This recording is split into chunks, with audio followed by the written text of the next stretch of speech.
Hello everyone, welcome back to our channel Indira educational academy. ఈరోజు మనం one of the most important job notification గురించి అయితే discuss చేసుకుందాము. So అది వచ్చేసరికి మనకి ఎస్ఎస్సి నుంచి స్టాఫ్ సెలక్షన్ కమిషన్. సో ఎవరైతే గ్రాడ్యుయేట్ కంప్లీట్ అయ్యారో వాళ్ళందరూ కూడా దీనికి అప్లై చేసుకోవచ్చు. సో ఇక్కడ మనం చూడొచ్చు, CGL combined graduate level examination 2024 year సంబంధించిందండి. సో ఇక్కడ మనం ఇంపార్టెంట్ డేట్స్ చూసుకుంటే 24/6/2024 అంటే 24th జూన్ నుంచి అయితే అప్లికేషన్ స్టార్ట్ అయింది up to 24 July 2024. So July 24th వరకు కూడా అప్లికేషన్స్ అనేవి మనకు సబ్మిషన్ చేసుకోవచ్చండి. లాస్ట్ డేట్ వచ్చేసరికి 24 July 2024. So online fee payment చేసుకోవాలి అంటే 25th వరకు కూడా డేట్ ఉంది. సో నెక్స్ట్ ఎగ్జామ్ వచ్చేసరికి టైర్ 1 ఎప్పుడు కండక్ట్ చేస్తారంటే September, October, in between of September and అక్టోబర్లో కండక్ట్ చేస్తారండి. టైర్ 2 వచ్చేసరికి డిసెంబర్లో కండక్ట్ చేస్తారు. ఎవరైతే టైర్ 1లో క్వాలిఫై అయ్యారో వాళ్ళందరూ. సో ఇక్కడ మనకి vacancies, job goals, name of the posts, departments అన్నీ కూడా ఇక్కడ ఇచ్చారండి. దాని యొక్క clarification of post, age limit కూడా ఇచ్చారు. Details of the entire posts, pay level scale 1. So ఇక్కడ మీరు చెక్ చేసుకోవచ్చు. సో ఈ నోటిఫికేషన్ యొక్క లింక్ అనేది నేను డిస్క్రిప్షన్లో ప్రొవైడ్ చేస్తాను. అక్కడ నుంచి మీరు డైరెక్ట్గా నోటిఫికేషన్ని డౌన్లోడ్ చేసుకొని చెక్ చేసుకోవచ్చు. సో నెక్స్ట్ పే లెవెల్ 6 కూడా ఇక్కడ ఇచ్చారండి. సో 35,400 to 1 lakh వరకు వెళ్తుందండి మనకి ఇక్కడ.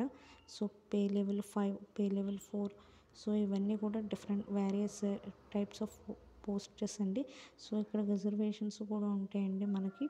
సో రీసెంట్లీ మనకి ఏంటంటే ఎస్ఎస్సి యొక్క వెబ్సైట్ అయితే మారిందండి. సో నేను న్యూ వెబ్సైట్ అనేది కింద డిస్క్రిప్షన్లో ప్రొవైడ్ చేస్తాను. అక్కడ నుంచి మీరు డైరెక్ట్గా అప్లై చేసుకోవచ్చు, రిజిస్ట్రేషన్ చేసుకోవచ్చు. సో ఫస్ట్ టైం ఎవరైతే అప్లై చేస్తున్నారో వాళ్ళు కంపల్సరీ రిజిస్ట్రేషన్ అయితే చేసుకోవాలండి. సో ఎవరైతే అప్లై చేయాలనుకుంటున్నారో వాళ్ళు compulsory citizen of Indian, Nepal, Bhutan అయి ఉండాలండి. సో ఇక్కడ డీటెయిల్స్ అన్నీ కూడా ప్రొవైడ్ చేశారు. సో ఏజ్ లిమిట్ వచ్చేసరికి మనకి చాలా పోస్టెస్ అయితే ఉన్నాయి CGLలో.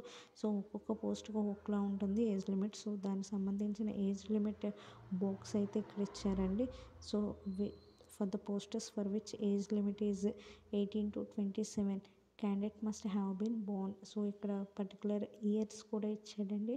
సో ఇవన్నీ కూడా మీరు ఒకసారి చెక్ చేసుకోండి. సో నెక్స్ట్ వచ్చేసరికి మనకి ఎస్ఎస్సి CGL ఎవ్రీ ఇయర్ కూడా నోటిఫికేషన్ రిలీజ్ అవుతుందండి. సో ఇక్కడ సర్టిఫికేట్స్ కూడా ఎవరైతే టైర్ 1, టైర్ 2, టైర్ 3 క్వాలిఫై అవుతారో సో ఫైనల్లీ సర్టిఫికేట్స్ వెరిఫికేషన్ కూడా జరుగుతుందండి. సో కంప్లీట్గా అన్నీ కూడా సర్టిఫికేట్స్ మీ దగ్గర ఉండేలా చూసుకోండి.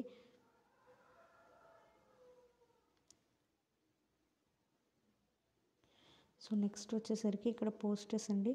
వెరీ ఇంపార్టెంట్ సెక్షన్ అండి ఇది. Essential educational qualification junior statistical officer అండి. ఇది ఒక పోస్ట్. సో ఇది మనం అప్లై చేయాలి అంటే కంపల్సరీ మీ యొక్క ఇంటర్మీడియట్ లెవెల్లో మ్యాథమెటిక్స్ అయి ఉండాలండి. సో నెక్స్ట్ అలాగే డిగ్రీలో మీరు ఏ గ్రూప్ తీసుకున్నప్పటికీ మీకు వన్ ఆఫ్ ద సబ్జెక్ట్ కింద స్టాటిస్టిక్స్ అయితే ఉండాలి. నెక్స్ట్ వచ్చేసరికి స్టాటిస్టికల్ ఇన్వెస్టిగేటర్ గ్రేడ్ 2 అండి. ఇది వచ్చేసరికి మీకు డిగ్రీలో ఏ గ్రూప్ అయినప్పటికీ స్టాటిస్టిక్స్ అనేది వన్ ఆఫ్ ద సబ్జెక్ట్ కింద ఉండాలి. సో ఆ సబ్జెక్ట్ అనేది మీకు 3 ఇయర్స్ అంటే 6 సెమిస్టర్స్లో కూడా ఉండాలి. స్టాటిస్టికల్ ఇన్వెస్టిగేటర్ గ్రేడ్ 2 కండి. సో అలా ఉంటేనే మీరు ఈ యొక్క పోస్టులకు అప్లై చేసుకోగలరండి. So research assistant in NHRC, national human rights commission. So ఇక్కడ మనకి ఎనీ డిగ్రీ అయినా పర్వాలేదండి. Next degree in law or human rights ఉండాలండి కంపల్సరీ. సో ఈ 3 పోస్టులు కాకుండా మిగతా పోస్టులు ఏవైతే ఉన్నాయో వాటికి ఎనీ డిగ్రీ అయినా పర్వాలేదండి మనకి. సో ఎనీ డిగ్రీ వాళ్ళు అప్లై చేసుకోవచ్చు ఈ ఎస్ఎస్సి CGLకి. సో నెక్స్ట్ వచ్చేసరికి ఎలా అప్లై చేసుకోవాలి, హౌ టు అప్లై. సో నేను ప్రీవియస్ చెప్పాను కదండి, మనకి వెబ్సైట్ అయితే లింక్ చేంజ్ అయింది. న్యూ వెబ్సైట్ లో నుంచి మనం రిజిస్ట్రేషన్ అప్లై చేసుకోవాలండి. సో నేను ఆ ఎస్ఎస్సి న్యూ రిజిస్ట్రేషన్ లింక్ అలాగే న్యూ అప్లికేషన్ లింక్ అనేది కింద డిస్క్రిప్షన్లో ప్రొవైడ్ చేస్తానండి. సో అక్కడ నుంచి ఎవరైతే న్యూ క్యాండిడేట్స్ ఉన్నారో ఫస్ట్లీ వాళ్ళు రిజిస్ట్రేషన్ అవ్వాలి. ఆఫ్టర్ రిజిస్ట్రేషన్ వాళ్ళ అప్లికేషన్ అనేది ఫిలప్ చేయొచ్చు. లేదు ప్రీవియస్గా ఆల్రెడీ సిహెచ్ఎస్ఎల్ ఇటువంటి ఎగ్జామ్స్ అన్నీ మేము అప్లై చేసాము, మేము ఆల్రెడీ రిజిస్టర్ అయ్యాము అంటే వాళ్ళు అగైన్ రిజిస్ట్రేషన్ అక్కర్లేదండి. సో మీ యొక్క యూజర్ ఐడి పాస్వర్డ్తో లాగిన్ అయ్యి మీరు ఈ ఎస్ఎస్సి సిజిఎల్ 2024 ఎగ్జామ్ అనేది అప్లై చేసుకోవచ్చు. సో ఫీజెస్ విషయానికి వస్తే 100 రూపీస్ ఫీ అండి.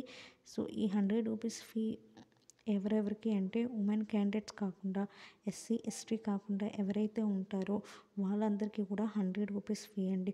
సో ఎవరైతే ఉమెన్స్ ఉన్నారో గర్ల్స్ డిగ్రీ అయిపోయి ఎవరైతే ఉన్నారో గ్రాడ్యుయేషన్ కంప్లీట్ అయ్యి వాళ్ళకు ఒక మంచి బెస్ట్ ఆప్షన్ అండి ఈ ఎస్ఎస్సి సిజిఎల్ 2024. సో మనం ఒక 3 మంత్స్ కష్టపడి ఈ ఎగ్జామ్ క్రాక్ చేయగలిగితే చాలా మంచి పోస్టర్స్ అయితే ఎస్ఎస్సి సిజిఎల్లో ఉంటాయండి. Whereas comparing to SSC CHSL and SSC MTS. So ఈ పోస్టర్స్కి అప్లై చేయండి. డెఫినెట్గా 3 మంత్స్ కష్టపడితే మంచి జాబ్ అయితే మనకు వస్తుంది. సో నెక్స్ట్ అలాగే ఫీకి లాస్ట్ డేట్ ప్రీవియస్ మనం డిస్కస్ చేసుకున్నాం 25/7/2024 జూలై 25th లాస్ట్ డేట్ అండి అప్లికేషన్ ఫీజు పే చేయడానికి. సో అలాగే మనము రిజిస్ట్రేషన్ చేసుకున్నప్పుడు కొన్ని అప్లికేషన్ ఫామ్స్ ఫిలప్ చేసుకున్నప్పుడు కొన్ని మిస్టేక్స్ చేస్తాం. సో ఆ మిస్టేక్స్ని కరెక్షన్ చేసుకోవడానికి కూడా మనకు పర్టికులర్ టైం పీరియడ్ ఉంటుందండి. అది వచ్చేసరికి August 10 to August 11 అండి. ఈ టైంలో మాత్రమే మనము మన యొక్క రిజిస్ట్రేషన్ ఫామ్లో కానీ అప్లికేషన్ ఫామ్లో కానీ మనము చేంజెస్ అయితే చేసుకోగలము. కరెక్షన్స్ ఏమైనా ఇన్కేస్ రాంగ్ ఏదైనా ఇచ్చేస్తే డేట్ ఆఫ్ బర్త్ కానీ సో ఇటువంటివి ఏమైనా మీరు రాంగ్ ఇచ్చేస్తే వాటిని కరెక్షన్ చేసుకోవడానికి కూడా మనకు ఉంటుందండి. Next centres of examination centre is also very important అండి. సో మీరు సదరన్ రీజియన్ అయితే సదరన్, వెస్టర్న్ అయితే వెస్టర్న్, సెంట్రల్ అయితే సెంట్రల్. సో ఆ రీజియన్స్ బట్టి మనకు కొన్ని ఎగ్జామ్ సెంటర్స్ అయితే ఇచ్చాడండి ఇక్కడ. సో కర్ణాటక, కేరళ రీజియన్కి అయితే ఈ కొన్ని సిటీస్ అండి. సో అలా ప్రతి రీజియన్కి కూడా కొన్ని పర్టికులర్ సిటీస్ అయితే ఉన్నాయి. సో మీ రీజియన్ బట్టి మీ దగ్గరలో ఉన్న సిటీని మీరు చూస్ చేసుకోవచ్చండి. సో ఏ సిటీస్కి ఎలిజిబిలిటీ ఉందో కూడా మీరు ఇక్కడ చూసుకోవచ్చు. ఆ సిటీస్ కోడ్స్, ఆ సెంటర్ కోడ్స్ కూడా ఉంటాయండి మీకు అక్కడ.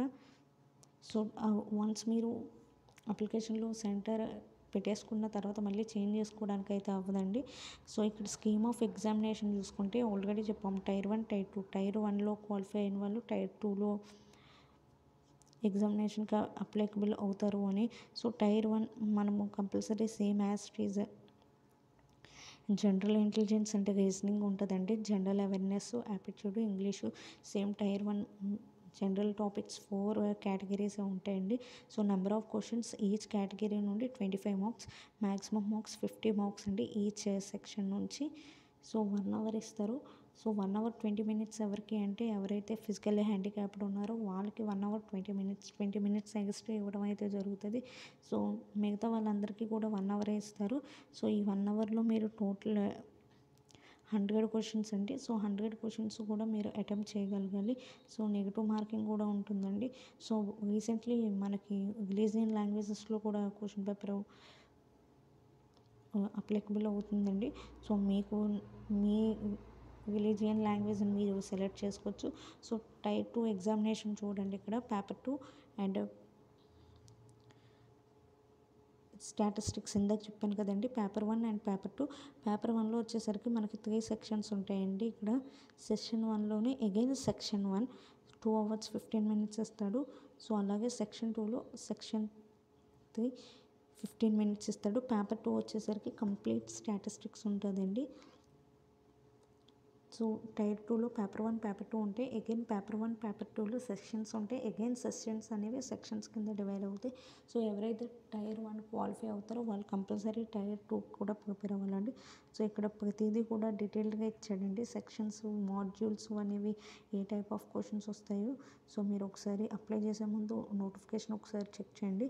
నోటిఫికేషన్ లింక్ కింద డిస్క్రిప్షన్లో ప్రొవైడ్ చేస్తాను.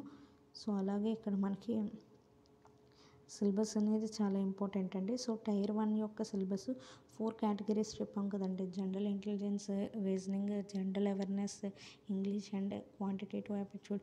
సో ఇక్కడ రీజనింగ్కి వచ్చేసరికి ఇవన్నీ టాపిక్స్ ఏవైతే మనకి 10th ఇంటర్ డిగ్రీ మ్యాథమెటిక్స్ ఉంటాయో సో అవన్నీ కూడా కవర్ చేసుకుంటూ సో ఇక్కడ ఇచ్చిన టాపిక్స్ కూడా కవర్ చేసుకోండి. నెక్స్ట్ అలాగే general awareness, quantitative aptitude. So ఇక్కడ చూసారు కదండి, క్వాంటిటీ యాప్టిట్యూడ్ నథింగ్ బట్ మనకి మ్యాథమెటిక్స్, స్టాట్స్ సో వీటిలో నుంచే వస్తాయండి. సో నెక్స్ట్ ఇంగ్లీష్ మనకి గ్రామర్ అది ఉంటుంది కదా.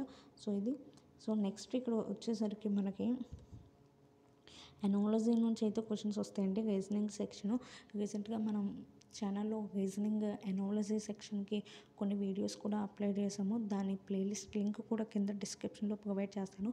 అక్కడ నుంచి మీరు ఎనాలజీ షార్ట్ ట్రిక్స్ అనేవి మీరు నేర్చుకోవచ్చు. సో ఇక్కడ మనకి 1 అవరే ఇస్తారండి మొత్తము 100 క్వశ్చన్స్కి. కాబట్టి మీరు ఆల్మోస్ట్ అన్ని షార్ట్ ట్రిక్స్ యూస్ చేసినా మనకు 1 అవర్ కూడా సరిపోదు. సో మోస్ట్లీ మనం అన్నీ కూడా షార్ట్ ట్రిక్స్ యూస్ చేసుకొని మనము క్వశ్చన్స్ అన్నీ కంప్లీట్ చేసుకుంటూ వెళ్ళాలి. కాబట్టి రీజనింగ్కి సంబంధించిన ట్యుటోరియల్ యొక్క ప్లేలిస్ట్ లింక్ అయితే కింద డిస్క్రిప్షన్లో ప్రొవైడ్ చేస్తాను. అక్కడ నుంచి మీరు షార్ట్ ట్రిక్స్ అన్నీ కూడా నేర్చుకోవచ్చు. So this is the tier 1 syllabus of SSC CGL. So next tier 2 syllabus కూడా ఇక్కడ ఇచ్చారండి. సో దీన్ని మనం నెక్స్ట్ వీడియోలోని డిస్కస్ చేసుకుందాము. సో ఇది just overview of how to apply the examination. So ఇది కూడా same similar to tier 1 syllabus లాగే ఉంటుందండి. కాకపోతే బట్ కొద్దిగా అడ్వాన్స్డ్గా ఉంటుంది ప్రతిదీ డీటెయిల్డ్గా. సో నెక్స్ట్ స్టాట్ పేపర్ అనేది మనకి ఇక్కడ యాడ్ అవుతుంది. కంప్యూటర్ బేసిక్స్ ఇవన్నీ కూడా మనకి టైర్ 2లో యాడ్ అవుతాయండి. నెట్వర్కింగ్. సో ఇక్కడ మనకి ఈ కంప్యూటర్ సాఫ్ట్వేర్ వీటన్ని వీడియోస్ కూడా మన ఛానల్లో ఉంటాయండి. ఒకసారి ఛానల్ చెక్ చేయండి. So computer basics, softwares, micro word, micro excel, micro power point ఇవన్నీ కూడా మనం ప్రతిదీ కూడా షార్ట్ ట్రిక్స్ యూస్ చేసి ఎలా చేయాలి అనే ప్రతిదీ కూడా వీడియోస్ ఉన్నాయండి మన ఛానల్లో. సో అవన్నీ కూడా ఒకసారి చెక్ చేయండి. సో నెట్వర్కింగ్ ట్యుటోరియల్ కూడా రీసెంట్గా మనం ఆ క్లాసెస్ కూడా కంప్లీట్ చేసాము. ఆ వీడియోస్ కూడా ఒకసారి చెక్ చేయండి. సో నెక్స్ట్ ఇవన్నీ కూడా ప్రాబబిలిటీ, స్టాటిస్టిక్స్ ఇవన్నీ statistical inference, time series, date and time problems ఇవన్నీ కూడా టైర్ 2 సిలబస్ అండి. సో ఎవరైతే డిగ్రీ ఉన్నారో వాళ్ళందరూ కూడా మనం చక్కగా ఎస్ఎస్సి సిజిఎల్ అప్లై చేసుకోవచ్చు. సో ఎవరైతే అప్లై చేసుకున్నారో మోస్ట్లీ ఇక్కడికి వచ్చేసరికి అండి ఎస్ఎస్సి డేట్ ఆఫ్ బర్త్ అండి.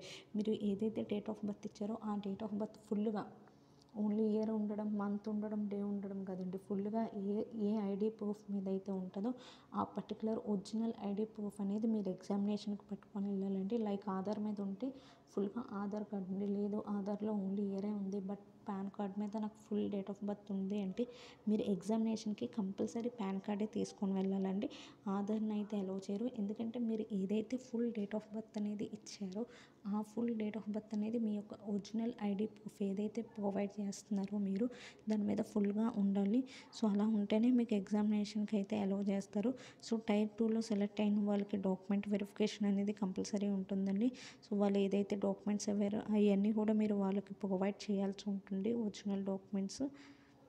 సో అవి వచ్చేసి ఏముండవండి మనకి ఎస్ఎస్సి, ఇంటర్, గ్రాడ్యుయేషన్, మీ యొక్క క్యాస్ట్ అండ్ ఇన్కమ్ సర్టిఫికేట్స్, మీకు ఏమైనా చేంజ్ నేమ్ సర్టిఫికేట్స్ కానీ లేదు అంటే మైగ్రేషన్ సర్టిఫికేట్స్ కానీ మీకు సంబంధించి పర్సన్ టు పర్సన్ మారిపోతుంటాయి. So person to person change అవుతున్న సర్టిఫికేట్స్ని బట్టి మీరు అవన్నీ కూడా తీసుకొని వెళ్ళాలి. నెక్స్ట్ ఇక్కడ మోడ్ ఆఫ్ సెలెక్షన్ అండి. సో ఇక్కడ మోడ్ ఆఫ్ సెలెక్షన్ 30% అండి. యూఆర్ అన్గెజ్డ్. ఓబీసీ, ఈడబ్ల్యూఎస్కి 25%, ఆల్ అదర్ కేటగిరీస్ అయితే 20%.